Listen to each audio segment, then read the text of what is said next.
Lebap vilayetinin Türkmenabat şäherindäki hususy eýçilikdäki dukanlarda çilimin bahasy 2 etse gymmatladı. Bu waka Türkmenistany temmäkiden azat ýurda öwürmek boýunça 2022-2025 ýyllar üçin milli maksatnamanyň işlenilip taýýarlanandygy baradaky habarlaryň ideýanyna gabat geldi. Azatlyk radiosynyň Lebap vilayetinä habarçysynyň maglumatlaryna görä, şu ýetdäniň başynda çilimin we temmäki önümleriniň bahasy 2 etse ýokarlandy. Türkmenabadyň hususy eýçilikdäki dukanlarynda bir gutusy 55 manatdan satylan çilimleriň bahasy 100 manada gymmatlady. Ýokary hili çilimleriň bir gutusynyň bahasy bolsa 150 manada çenli ýokarlandy diýip efirde atlandyrylmasyzlygyny soran dukan eýeleriniň biri 24 fevralda habarçymyza gurrun berdi. Habarçymyz vilayetde öndürilýän il arasynda türkmen çilim diýilip atlandyrylýan çilimleriň hem gymmatlandygyny aýdýar.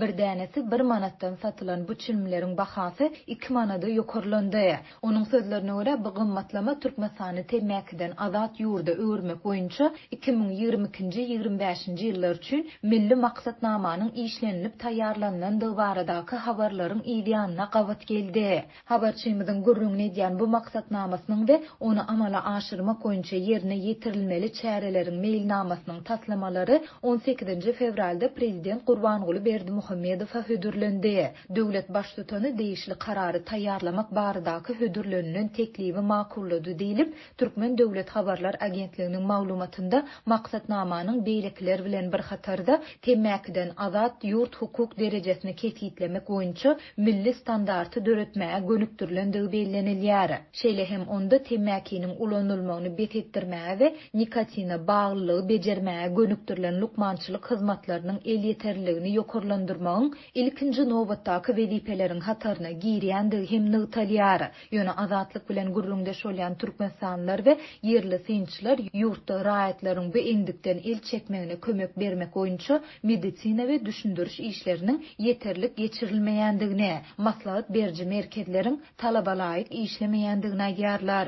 Belletek çilimiň bahasy bilen bagly Lewapdan gelip gowşan soňky maglumatlar Mara vilayetinde çilim söwdegärlerine we çilim çekýän raýatlara gözegçilikleriň güýçlendirilen we onuň bahasynyň 50 göterim gymmatlanmagyna gabat geldi. Habarçymyzyň 22 fevralda beren maglumatyna görä, 21 fevralda Marynyň polisiýasy çilim we temmäki önümlerini satýan söwdegärlere garşy reýtleri geçirip başlady.